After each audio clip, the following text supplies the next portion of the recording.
Assalamualaikum warahmatullahi wabarakatuh. Selamat pagi, siang, sore, malam, Pak Hendra. Perkenalkan kami dari kelompok 20 dengan saya Putu Bagusan Giri Wiguna dengan NIM akhir 048 dan rekan saya.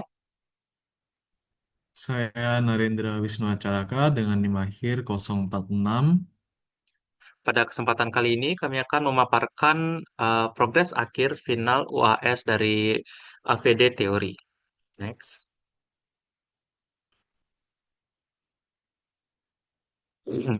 Untuk latar belakangnya ini, di era informasi saat ini, analisis dan prediksi data ini telah menjadi sangat penting untuk mengekstrak nilai dari data jumlah besar.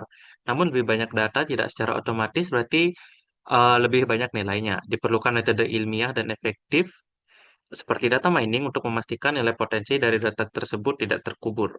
Studi ini menggunakan proyek Titanic yang diambil dari platform Kaggle sebagai studi kasus untuk mendemonstrasikan proses analisis data.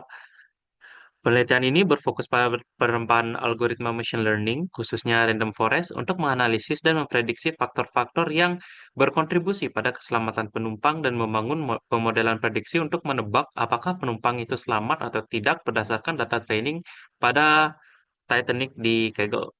Next.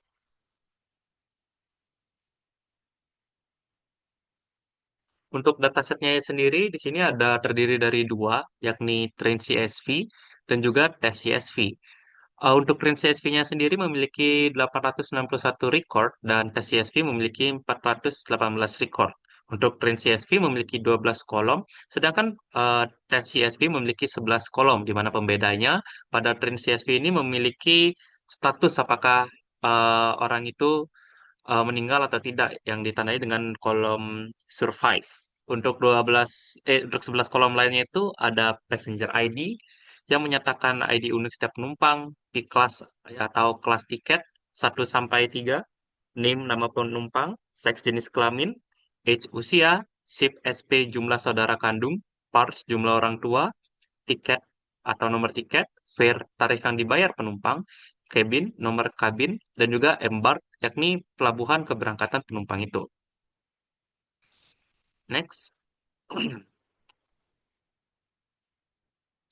Untuk metodologi yang diambil dari paper ini, itu ada 4 tahap, yakni yang pertama dilakukan analisis dan visualisasi data, yang eh, digunakan ini melibatkan distribusi setiap variabel dan hubungannya dengan variabel target, yakni survive.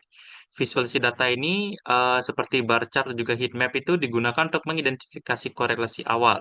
Misalnya bagaimana peak class, sex, dan juga age itu apakah mempengaruhi atau tidak dengan tingkat keselamatannya.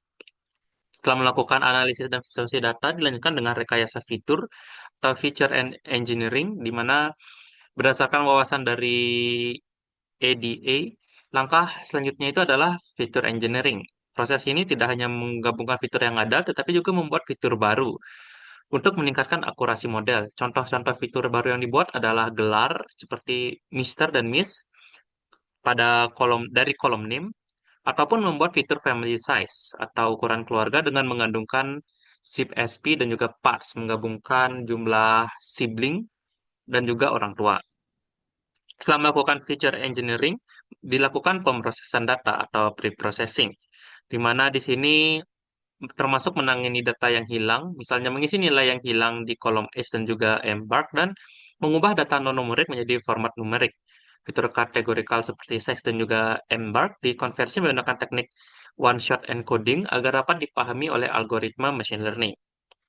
Setelah data pre-processing, masuklah pemodelan dengan random forest ini, yang merupakan inti dari penelitian, di mana metode ensemble learning yang membangun banyak decision trees secara acak selama fase pelatihan untuk membuat prediksi apakah seorang penumpang ini selamat atau tidak. Model ini mengumpulkan suara atau noise dari semua tree yang memilih hasil paling banyak atau mayoritasnya. Pendekatan ini dipilih oleh Pepper karena kekuatannya dalam menangani data yang kompleks dan kemampuannya untuk mengurangi overfitting itu sendiri. Next. Jadi, tahap awal ini melakukan data overview, di mana di sini diperlihatkan eh, data apa yang sedang kita handle. Sini ada data head, data info, dan juga statistik deskriptif. Ini pada coding ini berhasil memuat data dan mereplikasi temuan awal paper bahwa data memerlukan pembersihan atau data cleaning, terutama untuk menangani missing values pada age, cabin, dan juga embark sebelum masuk ke pemodelan. Next. Setelah melakukan data overview, di sini dilakukan data visualization, di mana visualisasi pertama ini adalah uh, jumlah dari orang yang survive dan juga tidak, di mana untuk yang meninggal itu dinyatakan dengan label 0 dan juga yang selamat dinyatakan dengan label 1. Di sini bisa terlihat bahwa yang meninggal lebih banyak daripada yang selamat. Next. Lalu di sini ada visualisasi mengenai survivor by sex dan juga sex versus survivor dan juga age distribution, di mana pada grafik dapat terlihat jelas bahwa kategori male atau pria itu memiliki tingkat kematian yang sangat tinggi. Ini mencapai lebih dari 400 orang. Ini mengidentifikasikan bahwa mayoritas penumpang pria ini menjadi korban dalam insiden ini. Lalu pada age distribution bisa diambil kesimpulan bahwa grafik ini menunjukkan adanya lonjakan awal pada kurva keselamatan di rentang usia balita hingga anak-anak atau di bawah 10 tahun dengan densitas sekitar 0,010.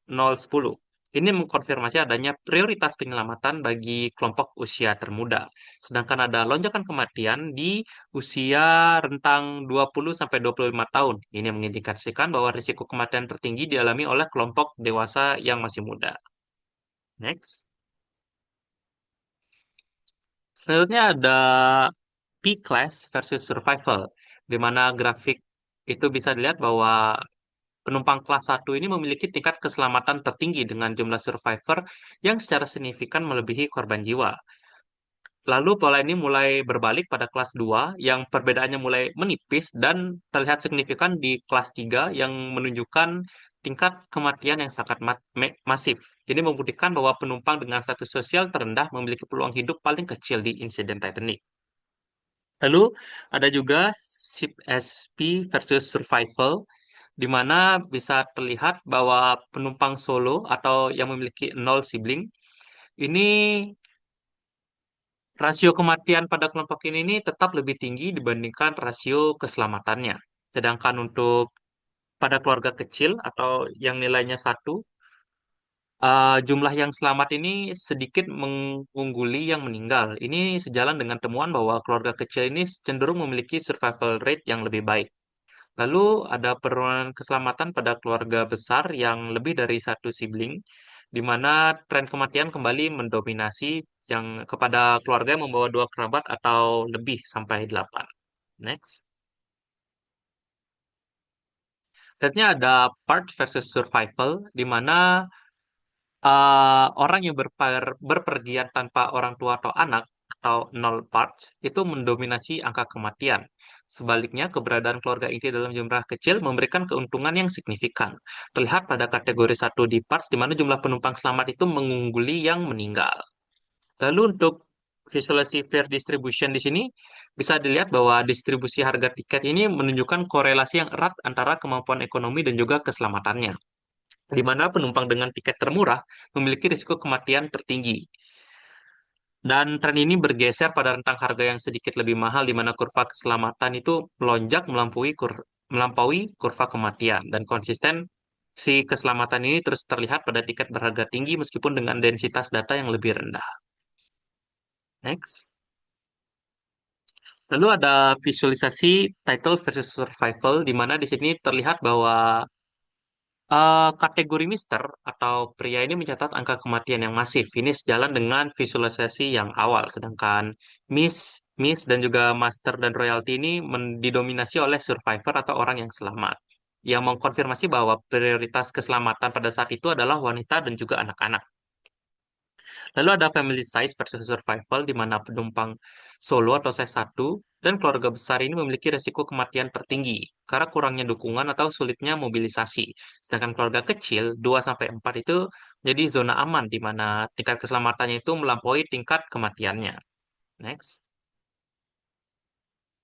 Selanjutnya ada family labor versus survival, di mana Dia juga hasil rekayasa fitur yang mengungkap pola keselamatan konsistensi berdasarkan ukuran kelompok sosial penumpang.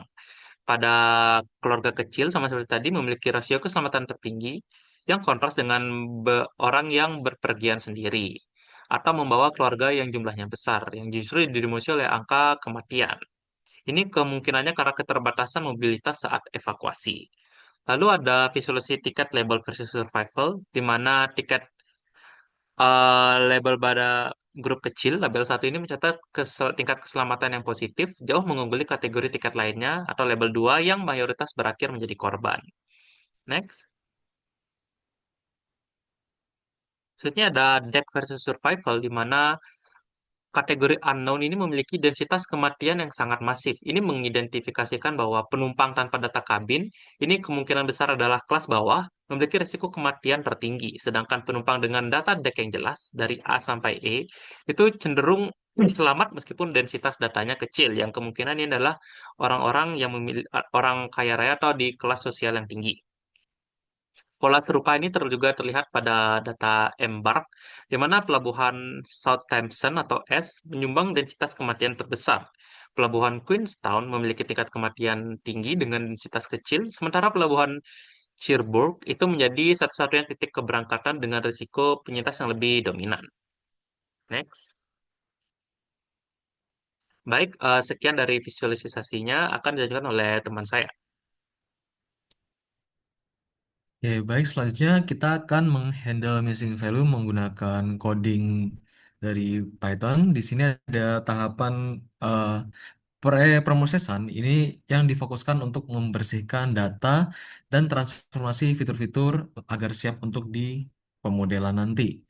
Nah, di sini ada penanganan missing value yang dilakukan secara strategis seperti atribut edge yang memiliki kekosongan signifikan yakni 177 data itu diimputasi menggunakan median berdasarkan group size dan p-class.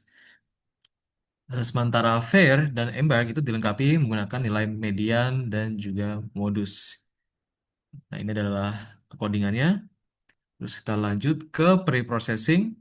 Nah, ini ada codingan pre-processing dan codingan ini memiliki hasil yakni eh, preprocessing itu akan dilanjutkan dengan seleksi 8 fitur utama, yakni dan juga menerapkan untuk one hot encoding untuk mengkonversi variabel kategorikal itu menjadi numerik. Nah, sehingga berhasil mengubah dimensi data latih menjadi 891 rows dan 16 kolom yang sepenuhnya terisi dan sudah siap untuk dilatih. Nah, setelah pre-processing, kita akan masuk ke modeling. Nah, ini adalah codingan untuk modelingnya. Dan untuk memastikan performa prediksi yang optimal, model ini dilatih menggunakan algoritma random forest sesuai dengan paper yang diintegrasikan dalam pipeline seleksi fitur. Nah, proses optimasi dilakukan melalui metode grid search dengan validasi silang fivefold atau fivefold cross validation untuk menguji berbagai kombinasi hyperparameter. Nah, hasil eksperimen ini menunjukkan bahwa konfigurasi terbaik itu dicapai pada kedalaman 4 dengan 28 estimator, yang menghasilkan akurasi validasi sebesar 82,71%, yang berarti menandakan bahwa model ini memiliki kemampuan generalisasi yang kuat dan stabil. Nah, ini adalah codingan untuk cross validation-nya. Nah, evaluasi stabilitas model ini dilakukan melalui mekanisme tenfold cross validation untuk memastikan konsistensi prediksi. Nah, hasil pengujian menunjukkan performa yang sangat solid, yakni dengan rata-rata akurasi mencapai 83,17%. Nah, ini meningkat dari skor validasi yang sebelumnya.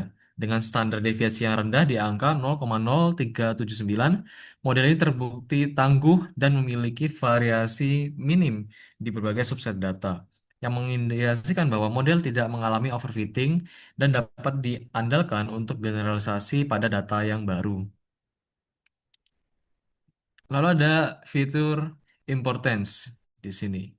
Nah, analisis fitur importance dari model random forest mengungkapkan hierarki faktor penentu keselamatan yang sangat jelas, yakni ada 3 variabel teratas yang didominasi mutlak oleh atribut gender dan status sipil, seperti sex male, lalu ada title Mister, dan ada title sex female, dengan total bobot kontribusi mendekati 48%, yang secara statistik memvalidasi bahwa dominasi protokol Women and Children First. Nah, faktor krusial berikutnya adalah seperti P-Class, yang menegaskan kembali bahwa status sosial itu adalah penentu sekunder terkuat setelah gender. Sementara itu ada seperti variabel ekonomi seperti fair dan struktur sosial seperti family label itu memberikan pengaruh yang moderat, sedangkan lokasi keberangkatan embarge itu terbukti memiliki dampak yang paling minimal dalam prediksi keselamatan ini. Lalu ini adalah prediction resultnya. Setelah menerapkan model pada data uji, ya ini adalah test set yang berjumlah 8 eh berjumlah 418 penumpang, ini menghasilkan estimasi tingkat keselamatan sebesar 38,76%, yakni adalah 162 orang itu selamat dengan mayoritas 61,24% atau sekitar 256 orang itu diprediksi tidak selamat. Nah, analisis demografi terhadap hasil prediksi menunjukkan bahwa konsistensi model itu sangat kuat terhadap pola gender, yang di mana 97% populasi wanita, yakni 148 dari 152 itu diprediksi selamat. Yang ini sangat kontras dengan pria yang 95%, yakni 252 dari 266 diprediksi menjadi korban. Nah, selain itu, stratifikasi sosial tetap menjadi faktor penentu yang signifikan juga, dengan kelas satu mencatat rasio peluang hidup terbaik sekitar 50%, sementara kelas 3 menjadi penyumbang angka kematian absolut terbesar dengan total 141 prediksi korban jiwa. Nah, hasil dan pembahasan. Hasil dari analisis data ini yang ditemukan pada dataset ini menunjukkan bahwa beberapa fitur itu memiliki pengaruh yang signifikan terhadap keselamatan di kapal Titanic ini, seperti seks, lalu ada P-class dan juga ada age. Ya, teridentifikasi sebagai prediktor yang kuat.